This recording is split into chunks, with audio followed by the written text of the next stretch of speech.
بسم الله الرحمن الرحيم اقرأ باسم ربك الذي خلق خلق الإنسان من علق اقرأ وربك الأكرم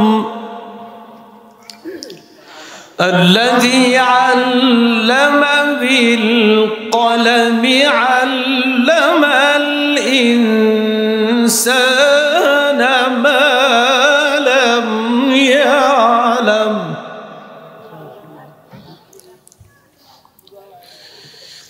اقرأ باسم ربك الذي خلق خلق الإنسان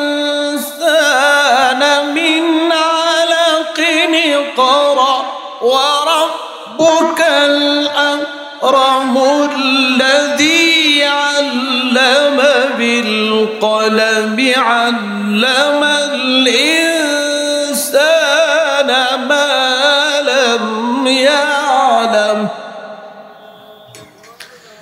اقرأ وربك الأكرم الذي علم بالقلم علم الإنسان ما لم يعلم صدق الله العظيم আরেকটা বিষয় হলো রমজান মাসের মাগফিরাতের একটা এমন এক মুহূর্ত যে মাগফিরাতের দশকের একেবারে শেষ মুহূর্ত। এই সময় আল্লাহ পাকের রহমত বরকত মাগফিরাত আল্লাহ তাআলা প্রশস্ত করে বান্দাদের জন্য ছেড়ে দেন। রমাদান যত শেষ হইতেছে একটা উল্টা বুঝ আছে আমাদের, সেটা হলো রমাদান যত শেষ ভাগে যাইতেছে আমাদের স্বভাব হইল আমরা তত ঈদমুখী হইতেছি, রমজান থেকে গাফেল হইতেছি। আর আল্লাহ পাকের নিজাম হলো রমজান যত শেষের দিকে যাইতেছে আল্লাহর রহমত মাগফিরাতের দরিয়া তত বেশি জোশ হইতেছে।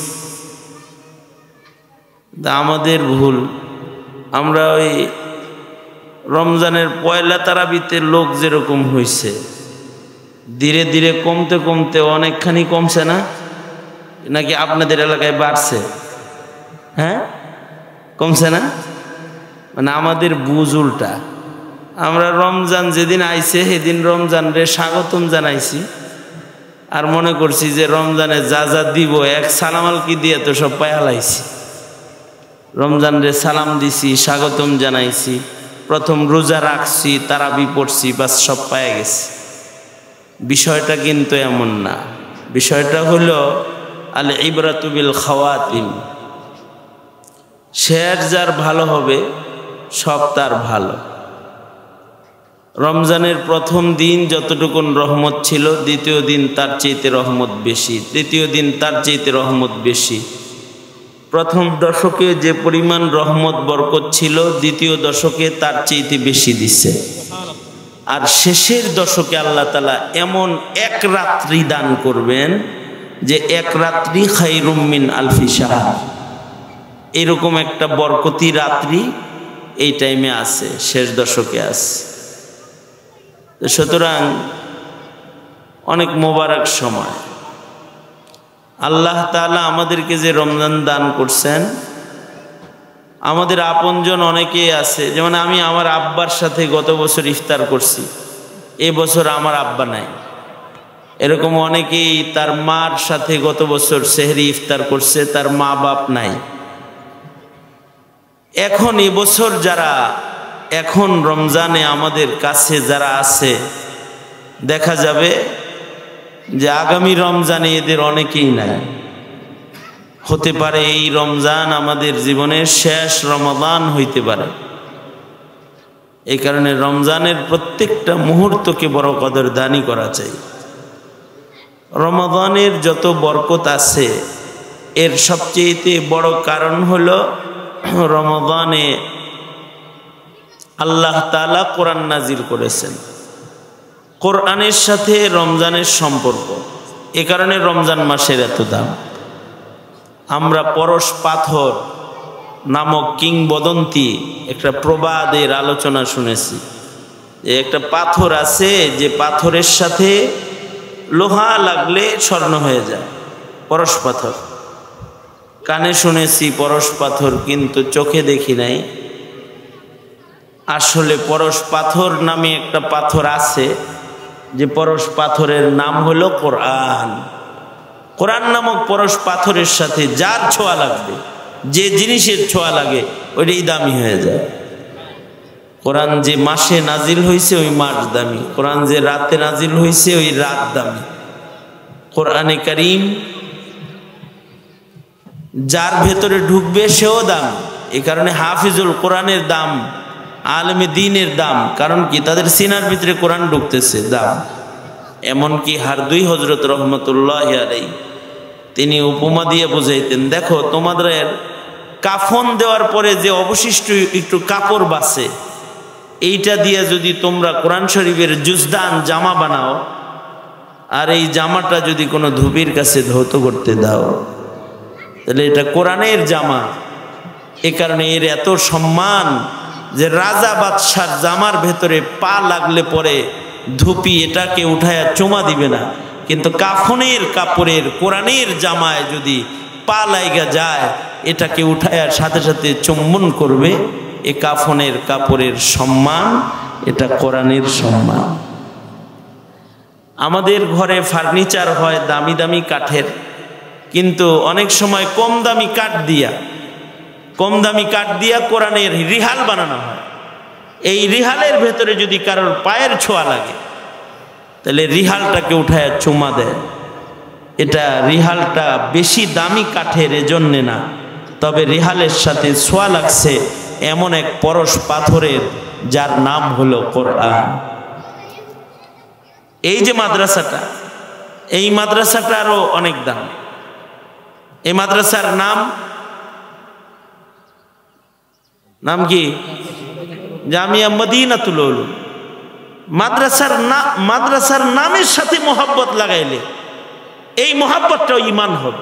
মদিনা, এই মাদ্রাসার নাম হলো মদিনা, মদিনাতুল উলুম। আল্লাহর রাসূলের মদিনার সাথে একটা মিল রাইখা নবীজির শহরের সাথে এই বাগানের নাম। তো এই কারণে এই মাদ্রাসার সাথে নবীজির ঘরের সাথে মোহাব্বত, মানে নবীজির সাথে মোহাব্বত। এই মাদ্রাসায় কোরআন আছে, ইলম, বাচ্চাদেরকে কোরআন শেখানো হয়। এখন এত বাচ্চা যে এইখানে জায়গা হয় না, এই ঘরে জায়গা হয় না, এই পাশে জায়গা হয় না। এখন এখানে নতুন ঘর করার জরুরত পড়েছে, মাটি ফেলছে, আপনারা দেখছেন পুকুর ভইরা মাটি ফেলছে, এখানে নতুন করে ঘর তুলবে।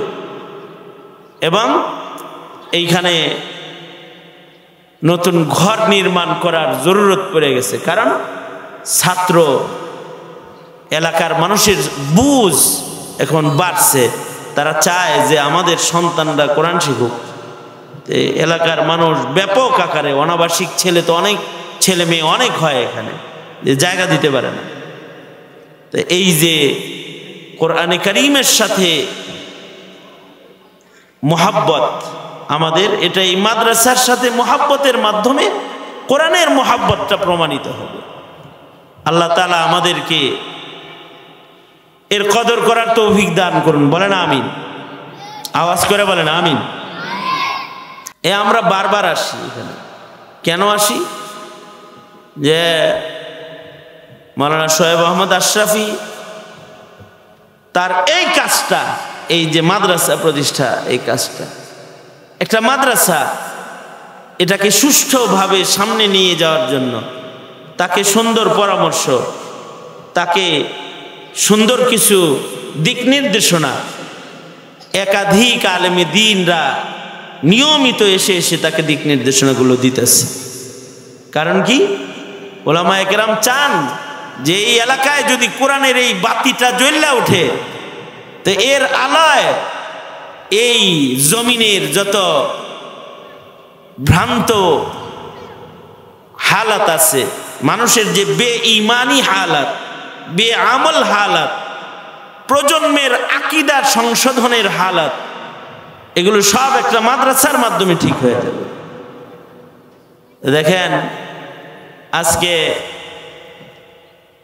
প্রজন্মের যে ছেলেরা মাদ্রাসা শিক্ষা থেকে বঞ্চিত, এদের হালাত হলো এরা কালেমাও পড়তে পারে, এদের মুখ দিয়ে এটাও বের হয় না লা ইলাহা ইল্লাল্লাহ মুহাম্মাদুর রাসূলুল্লাহ, এতটুকুন বললে ওদের মুখ দিয়ে কালিমার উচ্চারণটা বের হবে না।